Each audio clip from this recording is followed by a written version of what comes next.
ಅತ್ಯಾಚಾರ ಪ್ರಕರಣದಲ್ಲಿ ಹಾಸನದ ಮಾಜಿ ಸಂಸದ ಪ್ರಜ್ವಲ್ ರೇವಣ್ಣ ಕೊನೆಗೂ ಜೈಲು ಪಾಲಾಗಿದ್ದಾರೆ. ಭವಾನಿ ಎದುರೇ ಎಸ್ಐಟಿ ಅಧಿಕಾರಿಗಳು ಪ್ರಜ್ವಲ್ ರೇವಣ್ಣರನ್ನ ಕರೆತಂದು ಎಸ್ಐಟಿ ಸ್ಥಳ ಮಹಜರು ಮಾಡಿತ್ತು. ಈ ಸುದ್ದಿಗಳನ್ನು ನೋಡೋಣ. ಪ್ರಜ್ವಲ್ ಜೈಲು ಪಾಲು ನ್ಯೂಸ್ ಎಕ್ಸ್‌ಪ್ರೆಸ್‌ನಲ್ಲಿ. ಅತ್ಯಾಚಾರ ಕೇಸ್ನಲ್ಲಿ ಎಸ್ಐಟಿ ವಶದಲ್ಲಿರೋ ಆರೋಪಿ ಪ್ರಜ್ವಲ್ ರೇವಣ್ಣ ಕಸ್ಟಡಿ ಇಂದು ಅಂತ್ಯವಾಗಿತ್ತು. ಹೀಗಾಗಿ ಮಾಜಿ ಸಂಸದ ಪ್ರಜ್ವಲ್ ರೇವಣ್ಣನನ್ನ ಎಸ್ಐಟಿ ಅಧಿಕಾರಿಗಳು ಬೆಂಗಳೂರಿನ 42ನೇ ಎಸಿಎಂಎಂ ಕೋರ್ಟ್ಗೆ ಹಾಜರುಪಡಿಸಿದ್ರು. ವಿಚಾರಣೆ ನಡೆಸಿದ ನ್ಯಾಯಾಧೀಶರು ಪ್ರಜ್ವಲ್ ರೇವಣ್ಣಗೆ ಜೂನ್ 24ರವರೆಗೆ ನ್ಯಾಯಾಂಗ ಬಂಧನಕ್ಕೆ ಒಪ್ಪಿಸಿ ಆದೇಶಿಸಿದ್ದಾರೆ.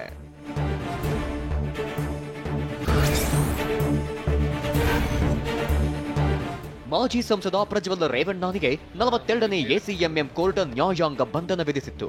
ಬಳಿಕ ಎಸ್ಐಟಿ ಪೊಲೀಸರು ಆನೇಕಲ್ ಬಳಿ ಇರೋ ಪರಪ್ಪನ ಅಗ್ರಹಾರ ಜೈಲಿನತ್ತ ಕರೆದುಕೊಂಡು ಹೋದ್ರು.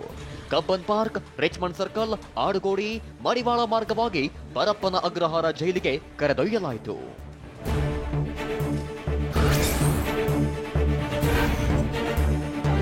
ಕೋರ್ಟ್ಗೆ ಹಾಜರುಪಡಿಸುವ ಮುನ್ನ ಎಸ್ಐಟಿ ಅಧಿಕಾರಿಗಳು ಆರೋಪಿ ಪ್ರಜ್ವಲ್ ಕರೆದು ಸ್ಥಳ ಮಹಜರು ಮಾಡಿದ್ರು.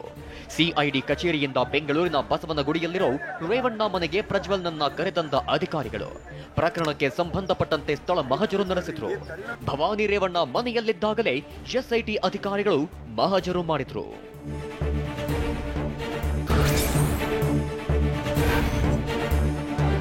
ಬೆಂಗಳೂರಿನ ಬಸವನಗುಡಿಯಲ್ಲಿರೋ ರೇವಣ್ಣ ಮನೆಯಲ್ಲಿ ಮಹಜರು ನಡೆಸಿದ್ರು.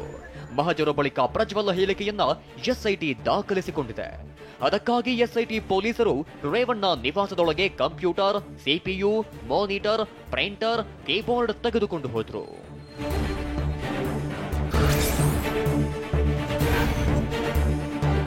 ಇನ್ನು ಎಚ್ಡಿ ರೇವಣ್ಣ ನಿವಾಸದಲ್ಲಿ 2 ಗಂಟೆಗಳ ಕಾಲ ಮಹಜರು ಪ್ರಕ್ರಿಯೆ ನಡೆಯಿತು. ಮಹಜರು ಪ್ರಕ್ರಿಯೆಯನ್ನ ಎಸ್ಐಟಿ ಅಧಿಕಾರಿಗಳು ಸಂಪೂರ್ಣ ವಿಡಿಯೋ ಮಾಡಿಕೊಂಡಿದ್ರು. ಮಹಜರು ವೇಳೆಯೇ ಸೈಲೆಂಟ್ ಆಗಿದ್ದ ಪ್ರಜ್ವಲ್ ರೇವಣ್ಣ ಎಸ್ಐಟಿ ಅಧಿಕಾರಿಗಳ ಪ್ರಶ್ನೆಗೆ ಗೊತ್ತಿಲ್ಲ ಎಂದೇ ಉತ್ತರಿಸಿದ್ದಾರೆ. ಸಂತ್ರಸ್ತೆ ಯಾರು ಗೊತ್ತಿಲ್ಲ ಎಂದೇ ಆರೋಪಿ ಪ್ರಜ್ವಲ್ ಹೇಳಿದ್ದಾರೆ.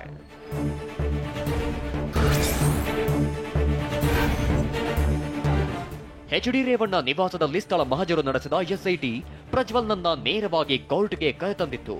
ಬಳಿಕ ಹೊಳೆನರಸೀಪುರ ಠಾಣೆಯಲ್ಲಿ ದಾಖಲಾಗಿದ್ದ ಅತ್ಯಾಚಾರ ಕೇಸ್ ಸಂಬಂಧ ಎಸ್ಐಟಿ ಕೋರ್ಟ್ಗೆ ವರದಿ ಸಲ್ಲಿಸಿತ್ತು.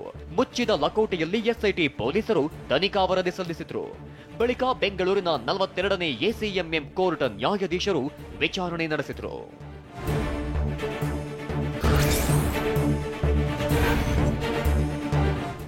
ಎಸ್ಐಟಿ ಪೊಲೀಸ್ ಕಸ್ಟಡಿಯಲ್ಲಿ ಏನಾದರೂ ತೊಂದರೆಯಾಯಿತಾ ಎಂದು ನ್ಯಾಯಾಧೀಶರು ಪ್ರಜ್ವಲ್ನನ್ನ ಪ್ರಶ್ನಿಸಿದ್ರು. ಇದಕ್ಕೆ ಮಾಜಿ ಹಾಸನದ ಸಂಸದ ಪ್ರಜ್ವಲ್ ರೇವಣ್ಣ ಯಾವುದೇ ಸಮಸ್ಯೆಯಾಗಲಿಲ್ಲವೆಂದು ಉತ್ತರಿಸಿದ್ರು. ಬಳಿಕ ವಿಚಾರಣೆ ನಡೆಸಿದ ನ್ಯಾಯಾಧೀಶರು ಜೂನ್ 24ರವರೆಗೆ ನ್ಯಾಯಾಂಗ ಬಂಧನಕ್ಕೆ ಒಪ್ಪಿಸಿದ್ರು.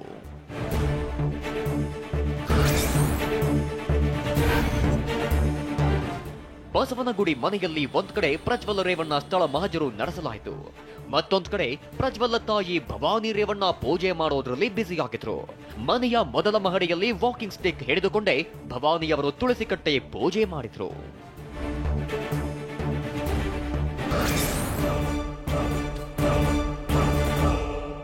ಲೋಕಸಭೆ ಚುನಾವಣೆ ಸೋಲಿನ ಬಗ್ಗೆ ರಾಜ್ಯ ಕಾಂಗ್ರೆಸ್ ಪರಾಮರ್ಶೆಗೆ ಮುಂದಾಗಿದೆ.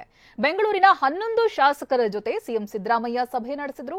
ಶಾಸಕರು ಬಾಯಿ ಮುಚ್ಚಿಕೊಂಡಿರಬೇಕು ಅಂತ ಡಿಸಿಎಂ ಡಿಕೆ ವಾರ್ನಿಂಗ್ ಕೊಟ್ಟಿದ್ದಾರೆ. ಈ ಸುದ್ದಿಗಳನ್ನು ನೋಡೋಣ. ಸೋಲಿನ ಪರಾಮರ್ಶೆ ನ್ಯೂಸ್ ಎಕ್ಸ್‌ಪ್ರೆಸ್‌ನಲ್ಲಿ. ಲೋಕಸಭಾ ಚುನಾವಣೆಯಲ್ಲಿ ಕಾಂಗ್ರೆಸ್ ಅಭ್ಯರ್ಥಿಗಳ ಸೋಲಿನ ಬಗ್ಗೆ ಸಿಎಂ ಸಿದ್ದರಾಮಯ್ಯ ಚರ್ಚೆ ನಡೆಸುತ್ತಿದ್ದಾರೆ.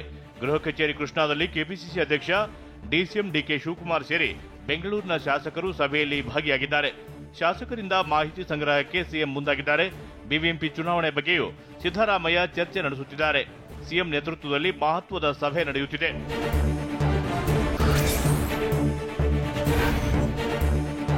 ಸಿಎಂ ಸಿದ್ದರಾಮಯ್ಯ ನೇತೃತ್ವದಲ್ಲಿ ನಡೆಯುತ್ತಿರುವ ಕಾಂಗ್ರೆಸ್ ಶಾಸಕರ ಸಭೆಯಲ್ಲಿ ಬೆಂಗಳೂರಿನ 11 ಶಾಸಕರು ಭಾಗಿಯಾಗಿದ್ದಾರೆ.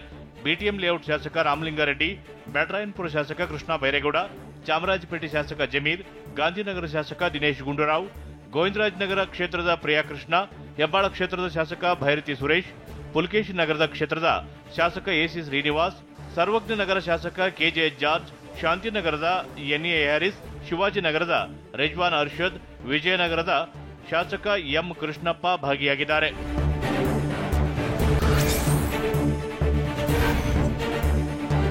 ಲೋಕಸಭೆ ಚುನಾವಣೆಯಲ್ಲಿ ಸೋಲಿನ ಬಗ್ಗೆ ಎಲ್ಲಿ ತಪ್ಪಾಗಿದೆ ಅಂತ ಪರಿಶೀಲನೆ ಮಾಡ್ತೇವೆ ಅಂತ ಡಿಸಿಎಂ ಡಿಕೆ ಶಿವಕುಮಾರ್ ಹೇಳಿದ್ದಾರೆ. ಬೆಂಗಳೂರಿನಲ್ಲಿ ಮಾತನಾಡಿದ ಅವರು, ನಮಗೆ ಎಚ್ಚರಿಕೆ ಗಂಟೆ ಇದು, ನಾವು ಸರಿ ಮಾಡಿಕೊಳ್ಬೇಕಿದೆ. ಮಾಧ್ಯಮಗಳಿಗೆ ಮಾತನಾಡದಂತೆ ಸೂಚನೆ ನೀಡಿದ್ದೇನೆ ಅಂತ ಹೇಳಿದ್ದಾರೆ. ಸೊ ನಾನು ಅದನ್ನೆಲ್ಲ ಪರಿಶೀಲನೆ ಮಾಡ್ತಾ ಇದ್ದೀನಿ, ಯಾಕೆ ಹಿಂಗಾಗಿದೆ, ಏನಾಗಿದೆ, ಬೇಕಾದಷ್ಟು ಇಂಡಿವಿಜುವಲ್ ಕಾಸ್ಗಳಿರ್ಬೇಕು. ಬಟ್ ಸೋಲೆ ಓಟ್ ಕಡಿಮೆ ಆಗಿರೋದು ಒಪ್ಕೊಳ್ಳೇಬೇಕಲ್ಲ. ಜನ ಏನು ತೀರ್ಮಾನ ಕೊಟ್ಟಾರೆ, ಏನು ಯಾವುದೋ ಒಂದು ಸೊಬು ಬೆಳೆದ್ರೆ ಯಾರು ಏನು ಕೇಳಲ್ಲ. To set it right. ಎಲ್ಲಾ ಶಾಸಕರಿಗೂ ಮಾತನಾಡದಂತೆ ಸೂಚಿಸಿದ್ದೇನೆ. ಎಲ್ಲ ಎಂಎಲ್ಎಗಳು ಬಾಯಿ ಮುಚ್ಚಿಕೊಂಡು ಇರಬೇಕು ಅಂತ ಡಿಸಿಎಂ ಡಿಕೆ ಶಿವಕುಮಾರ್ ಹೇಳಿದ್ದಾರೆ. ನಮಗೆ 14ರಿಂದ 15 ಸೀಟ್ ಬರುತ್ತೆ ಅಂತಿತ್ತು, ಅಷ್ಟು ಬಂದಿಲ್ಲ. ನಾವು ಫೇಲ್ ಆಗಿದ್ದೇವೆ. ಇದನ್ನು ನಾವು ಒಪ್ಪಿಕೊಳ್ಳಲೇಬೇಕು. ನನ್ನ ಕ್ಷೇತ್ರದಲ್ಲಿ ಕೂಡ ಹಿನ್ನಡೆಯಾಗಿದೆ, ಕೆಲವೊಂದಿಷ್ಟು ಸಚಿವರ ಕ್ಷೇತ್ರಗಳಲ್ಲಿ ಹಿನ್ನಡೆಯಾಗಿದೆ. ಶಾಸಕರು ಬಾಯಿ ಮುಚ್ಚಿಕೊಂಡ್ರೆ ಒಳ್ಳೆಯದು ಅಂತ ಡಿಕೆ ಶಿವಕುಮಾರ್ ಹೇಳಿದರು.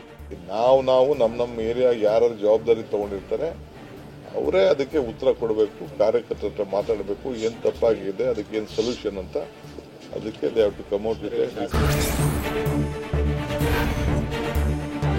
ಲೋಕಸಭಾ ಚುನಾವಣೆಯಲ್ಲಿ ಮೃಣಾಲ್ ಹೆಬ್ಬಾಳ್ಕರ್ ಸೋಲೊಪ್ಪಿರೋದಕ್ಕೆ ಲಕ್ಷ್ಮೀ ಹೆಬ್ಬಾಳ್ಕರ್ ಬೇಸರದಲ್ಲಿದ್ದಾರೆ. ಹೀಗಾಗಿ ಸೋಲಿನ ಬೇಸರದಲ್ಲಿದ್ದ ಸಚಿವೆ ಲಕ್ಷ್ಮಿಗೆ ಸಿಎಂ ಸಿದ್ದರಾಮಯ್ಯ ಕ್ಷಮೆ ಕೇಳಿದ್ದಾರೆ. ಬೆಂಗಳೂರಿನಲ್ಲಿ ನಿನ್ನೆ ಸಿಎಂ ಭೇಟಿಗೆ ಬೆಳಗಾವಿ ನಾಯಕರು ಆಗಮಿಸಿದರು. ಈ ವೇಳೆ ಸಚಿವೆ ಲಕ್ಷ್ಮೀ ಹೆಬ್ಬಾಳ್ಕರ್ರನ್ನ ನೋಡಿ ಸಾರಿ ಕಣಮ್ಮ ಎಂದಿದ್ದಾರೆ. ಸಾರಿ